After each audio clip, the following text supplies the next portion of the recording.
Assalamualaikum warahmatullahi wabarakatuh.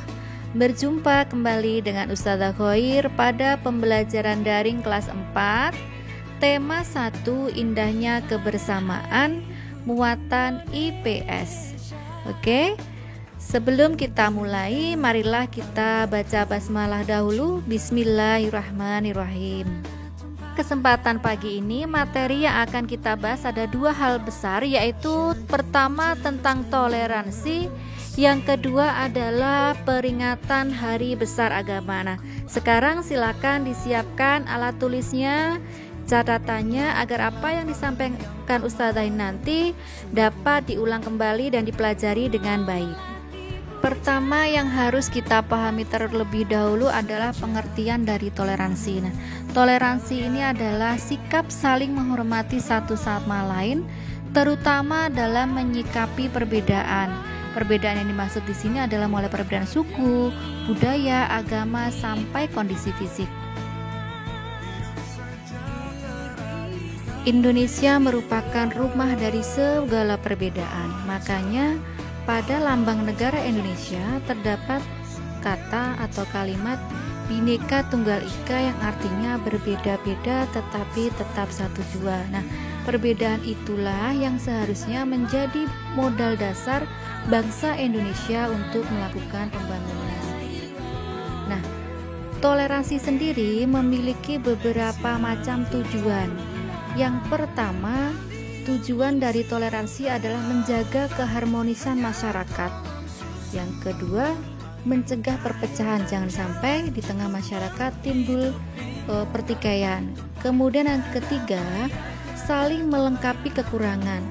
Jadi setiap hal itu tidak ada yang sempurna, maka dengan perbedaan itu saling melengkapi.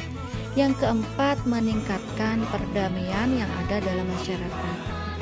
Berikutnya, manfaat dari toleransi. Di antaranya adalah yang pertama, membangun rasa nasionalisme. Nasionalisme itu adalah rasa cinta tanah air. Berikutnya, menanamkan rasa persaudaraan. Dalam hal ini adalah persaudaraan sebangsa dan setanah air. Berikutnya, menumbuhkan rasa cinta dan kasih sayang antar sesama manusia tanpa memandang perbedaan yang ada. Berikutnya, mengurangi sifat egois. Egois itu artinya mementingkan diri sendiri ataupun mementingkan kelompoknya sendiri. Selanjutnya adalah mempermudah proses musyawarah. Musyawarah itu tujuannya adalah menyelesaikan masalah-masalah bersama. Makanya dengan adanya sikap toleransi, masalah perbedaan yang ada dalam masyarakat cepat bisa diselesaikan.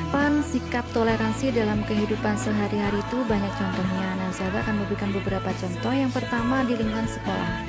Mungkin untuk sekolah kita, sekolah MI yang siswanya itu sama, muslim semua, mungkin perbedaan agama tidak kita lihat. Tetapi ketika berada di sekolah umum, di mana anggotanya itu ada yang beragama Islam, Hindu, Buddha, Kristen, Katolik, toleransi atau menghargai perbedaan ini sangat diperlukan dengan cara mau bergaul dengan teman tanpa membedakan perbedaan agama.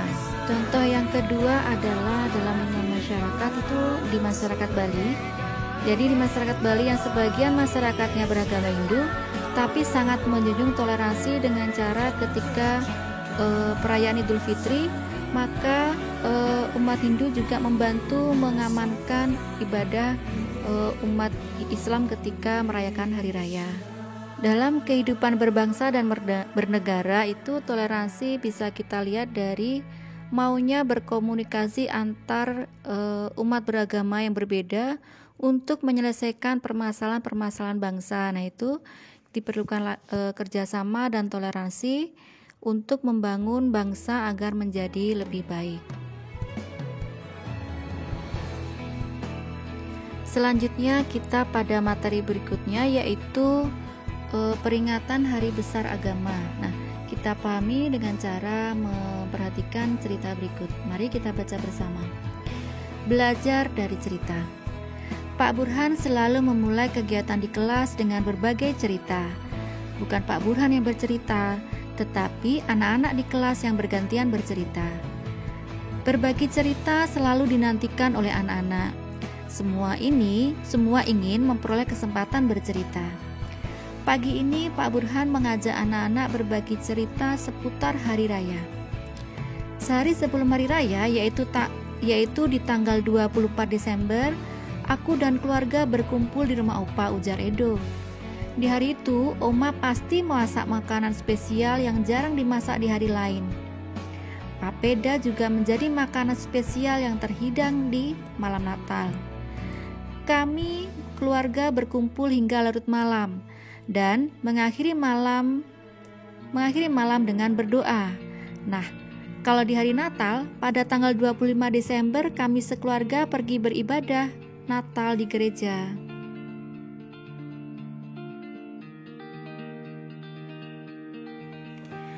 Wah, ternyata hampir sama seperti hari raya Idul Fitri ya, ujar Siti.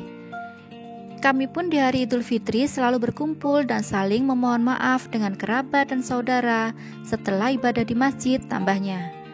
Iya ya, sama seperti Edo pada hari Natal, saat Idul Fitri juga selalu ada makanan spesial, yaitu ketupat dan opor ayam. Udin menambahkan komentar Siti. Di Bali menjelang Hari Raya Galungan, seluruh kampung selalu ramai dihiasi oleh penjor atau janur yang tinggi. Kami sekeluarga sering pulang ke Bali menjelang Hari Raya Galungan agar bisa berkumpul dengan sanak saudara di sana. Sebelum merayakan bersama, keluarga melakukan kegiatan ibadah di pura pada pagi hari, kata Dayu. Ah, semua sudah cerita, aku juga mau bercerita Pak. Boleh ya? Hari ini banyak yang berbagi cerita, pinta Lani. Pak Burhan dan teman-teman sekelas tertawa. Tentu saja boleh Lani, ayo sekarang giliranmu bercerita, ujar Pak Burhan. Nah, kamu pasti belum pernah mendengar cerita tentang kebiasaan keluargaku di Hari Raya Waisak. Sebenarnya sih tidak banyak berbeda.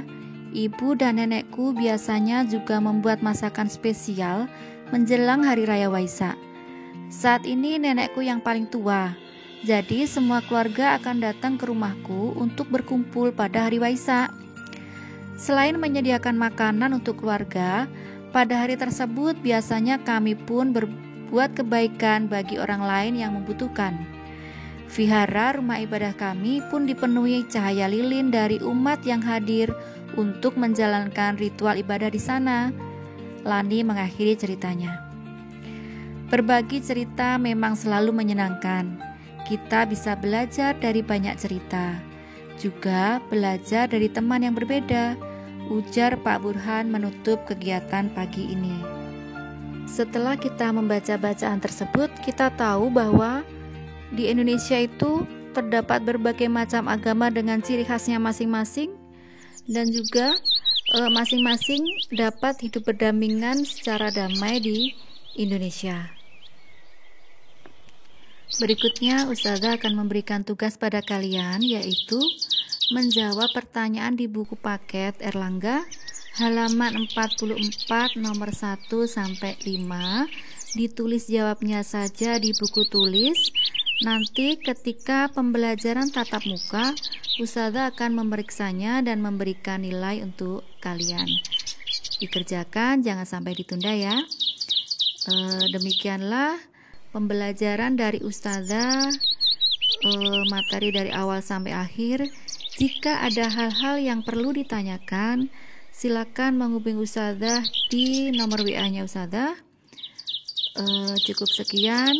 Semoga kita semua dalam lindungan Allah selalu sehat dan segera bisa mengikuti pembelajaran tatap muka. Kita akhiri dengan bacaan hamdalah. Alhamdulillahirrabbilalamin. Wassalamualaikum warahmatullahi wabarakatuh.